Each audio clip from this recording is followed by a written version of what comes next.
레위기 17장 11절 말씀 우리 성경책 같이 한번 찾아보고요. 네, 주변에 성경책 있는 분들은 성경책을 준비해 주시면 좋을 것 같아요. 오늘 말씀 보면서 설교하면서 말씀을 좀 보려고 하거든요. 그래서 성경책 있으신 분들은 성경책을 준비해 주시고 레위기 17장 11절 말씀 우리 한 목소리로 같이 읽도록 하겠습니다. 함께 읽습니다. 육체의 생명은 피에 있음이라. 내가 이 피를 너희에게 주어 제단에 뿌려 너희의 생명을 위하여 속죄하게 하였나니 생명이 피에 있으므로 피가 죄를 속하느니라. 아멘. 네, 오늘 지난주에 이어서 말씀 전해 보도록 하겠습니다. 지난주에는 제가 창세기 1장, 2장 그리고 3장 이야기를 통해서 그 창조 이야기에 나타난 하나님의 뜻과 목적 그리고 그 창조 안에 드러나 있는 하나님의 섭리에 대해서 좀 살펴보았습니다. 그래서 그 안에 어떤 규칙이 있는지 우리는 어떠한 마음으로 그 창조 이야기를 바라봐야 되는지에 대해서 이야기를 나눴었고요. 그리고 창세기 3장에서 인간이 죄를 지은 모습, 인간이 왜 죄인이 되었는지, 무엇이 죄인지에 대해서 이야기를 나눴습니다. 오늘은 그래서 모든 인간이 죄인인데 그 죄를 가진 인간들을 위해서 하나님께서는 어떠한 일을 행하셨는지에 대해서 오늘 좀 짧게 이야기를 나눠보려고 합니다. 먼저 질문을 하나 드리려고 해요. 하나님께서는 우리의 죄를 사하시기 위해서 희생제물이라는 그런 제도를 주십니다. 이 죄를 사하기 위한 제물이라는 의미겠죠. 이 희생제물을 주시는데요. 이 성경에 나타나 있는 여러 가지 희생제물 중에 가장 첫 희생제물은 언제 있었을까요? 여러분 한번 생각해 보실래요? 가장 첫 번째 희생제물은 언제 시작되었을까요?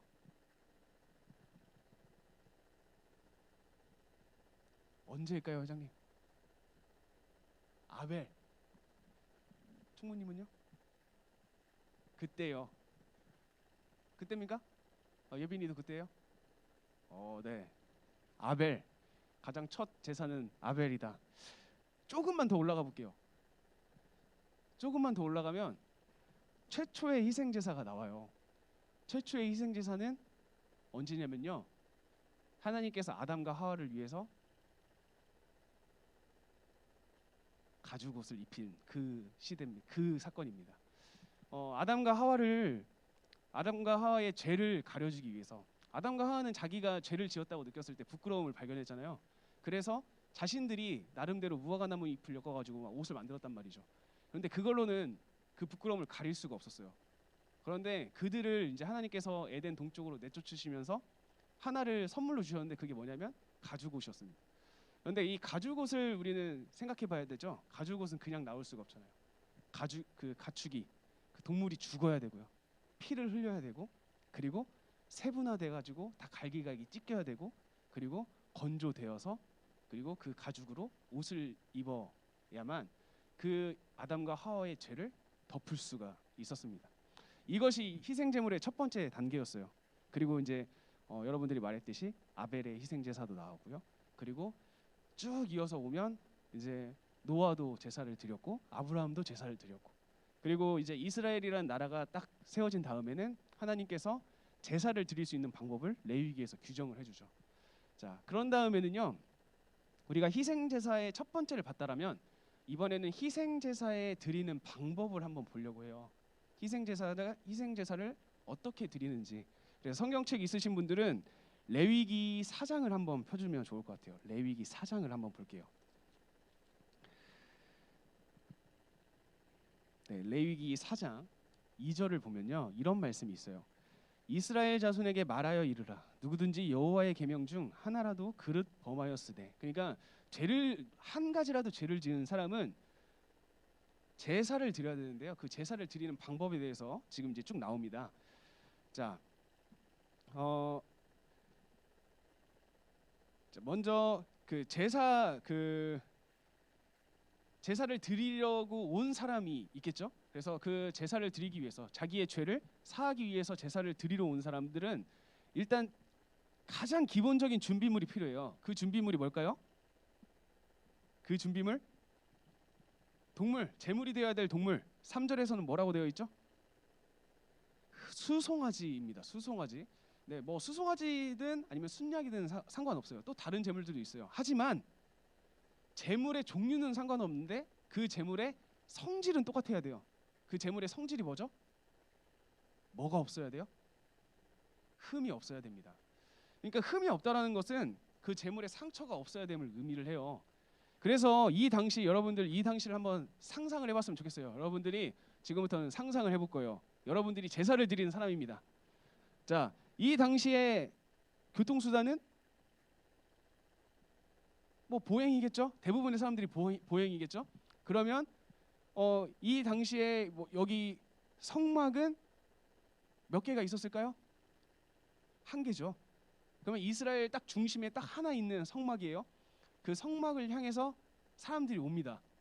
자, 여러분들이 제사를 드리기 위해서 가장 먼저 해야 될 건 뭐죠? 준비물을 준비해야 돼요. 그 준비물이 동물이었죠. 대신에 흠이 없어야 됩니다. 개를 데리고 제사를 드리기 위해서 출발합니다. 자, 그런데 오다가 얘가 갑자기 어디에 긁혔어요. 제물이. 그럼 어떻게 해요?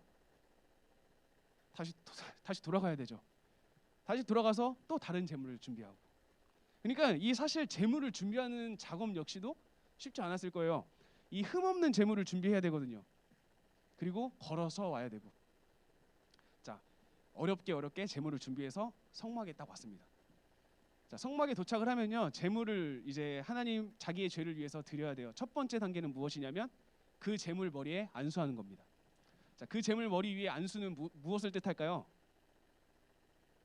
안수 무엇을 뜻할까요? 내가 가지고 있는 죄가 지금 앞에 있는 흠이 없는 제물에게 넘어간다라는 의미예요. 내 죄를 얘한테 넘긴다. 그런 다음에 어떻게 해요? 이 제물을 누가? 제사장이 죽입니까? 자기가 죽입니다.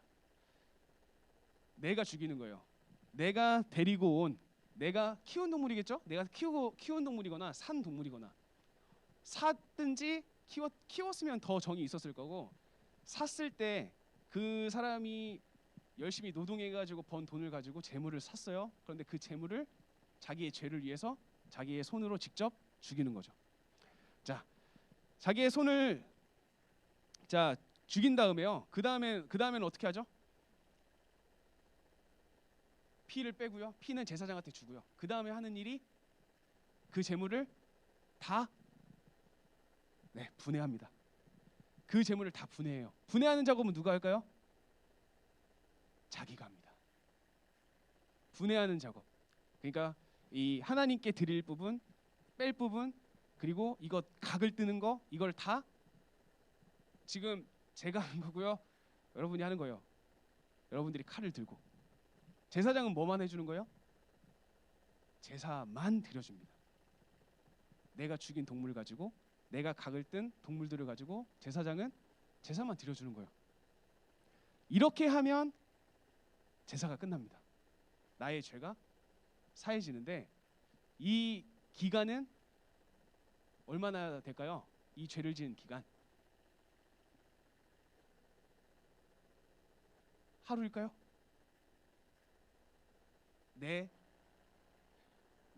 내가 다시 죄를 짓지 않는 순간까지. 그러면 어느 순간일까요? 제사를 드리고 나오는 순간이 이미 끝나는 거죠. 그런데 하나님께서는 한 가지 더 줘요. 그게 무엇이냐면 대속죄일이라는 개념이에요. 대속죄일은 뭐냐면 1년에 한 번 대제사장이 제사를 드려주는 거예요. 그거는 온 이스라엘을 위해서. 그러니까 죄가 있으면 모두 다 죽어야 되잖아요. 이걸 막기 위해서 하나님께서 주신 게 뭐냐면 1년에 한 번 너네들이 온 이스라엘 백성들을 위해서 제사를 드려라. 대제사장이. 그래서 그 대속죄일을 줍니다. 그래서 이러한 것들이 계속 발전돼서 나중에는 우리가 알고 있는 누구까지 오는 거죠? 예수님까지 오는 거죠. 그래서 이 예수님께서 지금까지 우리가 살펴본 제사는 유효기간이 각각 있었죠. 내가 집에서 키운 동물을 가지고 드린 제사는 유효기간이 내가 다시 죄를 지을 때까지예요. 그리고 대속죄일은 유효기간이 1년이고요. 그런데 예수님께서 죽으신 그 사건은 영원히 유효한 제사가 됩니다. 자, 여러분, 그러면 우리가 왜 이 제사에 목말라야 될까? 하나님께서는 왜 인간의 죄를 사하기 위해서는 꼭 제사만 필요로 했을까? 그 이유가 무엇일까요? 그 이유는 오늘 우리가 읽었던 본문 말씀 속에 있습니다. 인간의 생명이 어디에 담겨 있다고요? 피에 담겨 있다고요. 여러분, 혹시 이 말이 이해가 되나요? 여러분들은 고개가 끄덕여집니까? 우리의 생명이 피에 담겨 있다라는 사실이 여러분들이 이해가 될까요? 아니면 아닌 것 같은데 라는 생각이 들까요? 여러분, 혹시 혈액순환이 안 됐던 적 있어요? 경험해 본 적 있나요? 혈액순환이 안 됐던 적? 예, 저는 사실 많이 경험 못 해봤거든요. 근데 최근에 옆에서 되게 자주 보고 있어요. 그러니까 이래상호가 지금 임신을 했잖아요. 임신을 한 순간부터 이 배가 나오면 나올수록 점점 혈액순환이 안 돼요. 특히 발끝이나 이 손끝 쪽으로. 그러면 이 끝에 피가 전달이 안 되면 절이죠. 일단 처음엔 절입니다. 계속 안 되면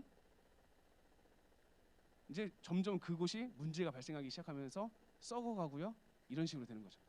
그래서 우리의 피가 온몸을 돌면서 그 피에 담겨 있는 뭐가 전달되는 거, 산소가 전달되는 거죠. 결국에는 혈액 안에 우리가 살아갈 수 있는 힘의 원동력이 있다라는 거예요. 그래서 우리가 피가 만약에 그 출혈이 많다. 그러면 우리가 뭘 하죠? 뭘 하죠? 수혈을 하죠. 그 피를 받아야만 살 수가 있는 거잖아요. 그러니까 지금 그런 개념으로 여러분들이 보시면 돼요. 우리의 생명은 피에 있어요. 그래서 하나님께서는 우리의 이 죄로 가득한 영혼들에게 새로운 생명을 주기 위해서는 결국에는 새로운 피가 필요하다. 그런데 그 피가 그냥 피어서는 안 되고 조건이 뭐였죠? 제물의 조건. 흠이 없는 것, 깨끗한 피여야 돼요. 죄가 없는 피. 그래야만 그 생명력 있는 피가 들어와서 이 사람에게 새로운 생명을 준다라는 의미인 거죠. 그런데 제물 그리고 대속죄일 이 모두가 유효기간이 있지만 유효기간이 없는 영원히 유효한 제사가 우리에게 펼쳐졌는데 그 제사가 바로 예수 그리스도라는 거예요. 우리가 이 예수 그리스도를 오늘 한번 묵상했으면 좋겠어요. 그래서 빌립보서 2장으로 한번 가보도록 하겠습니다. 빌립보서 2장 5절 말씀으로 갈게요.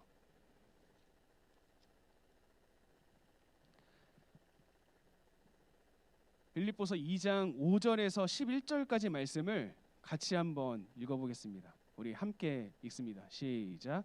너희 안에 이 마음을 품으라.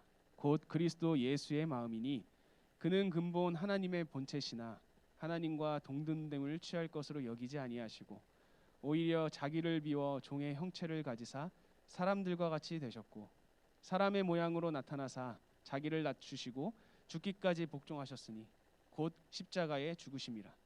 이러므로 하나님이 그를 지극히 높여 모든 이름 위에 뛰어난 이름을 주사 하늘에 있는 자들과 땅에 있는 자들과 땅 아래에 있는 자들로 모든 무릎을 예수의 이름에 꿇게 하시고 모든 입으로 예수를 그리스도를 주라 시인하여 하나님 아버지께 영광을 돌리게 하셨느니라. 네. 하나님께서 우리에게 영원한 생명, 영원히 유효한 피를 주시기 위해서 지금 이 말씀은 뭐라고 얘기합니까? 하나님께서 직접 왔다라고 이야기를 합니다. 하나님께서 직접 이 땅 가운데 오셔서 우리를 위해 깨끗한 죄가 없는 깨끗한 피를 주셔서 우리에게 영원한 생명을 주셨다. 여러분, 이 빌립보서 2장 5절에서 11절 말씀은 사도 바울이 예수님에 대해서 설명한 내용이기도 하지만 동시에 또 어떤 메시지가 있냐면 예수님께서 너희들을 위해 이러한 일을 하셨어 라는 메시지와 동시에 너희도 앞으로 이러한 모습으로 살아가야 돼 라는 메시지를 동시에 담고 있어요. 하나님의 본체이시지만 하나님과 동등됨을 여기지 않고 낮은 모습으로 이 땅 가운데 오셔서 죽기까지 희생하셨던 예수님처럼 우리 예수님을 믿는 우리도 하나님의 형상으로 지어진 존재이지만 우리는 그 하나님의 형상과 그냥 동등됨으로 여기는 것으로 끝나는 것이 아니라 우리를 낮춰서 우리가 필요한 사람, 우리의 힘이 필요한 사람에게 쓰임을 줄 수 있는 죽기까지 쓰임을 줄 수 있는 그런 사람이 되어야 된다는 거죠. 그러면 그런 사람에게 하나님께서는 어떻게 하신다고 말하죠? 9절 이하에 하나님께서 지극히 높여줄 거다. 그래서 뛰어난 이름을 줄 거고 그 영광, 하나님을 찬양할 수 있는 영광, 그것을 예수님께 그리고 우리에게 주실 것이다라고 이 빌립보서를 쓴 바울이 이야기를 하고 있는 것입니다. 사랑하는 여러분, 하나님께서는 우리를 이렇게 사랑하셨다는 사실을 우리가 항상 기억을 했으면 좋겠습니다. 이 희생 제사는요, 하나님께서 인간을 창조하신 그 순간부터 항상 있었어요. 그러니까 하나님께서는 인간을 창조하실 때 악의 가능성 또한도 함께 창조하셨는데 그 악의 가능성에 넘어진 인간들을 위해 하나님께서는 항상 포기하지 않고 희생 제사를 준비해 놓으셨다라는 것을 우리가 기억했으면 좋겠어요. 가죽옷도 마찬가지고요. 그리고 노아의 방주도 마찬가지고요. 그리고 성막도 마찬가지고요.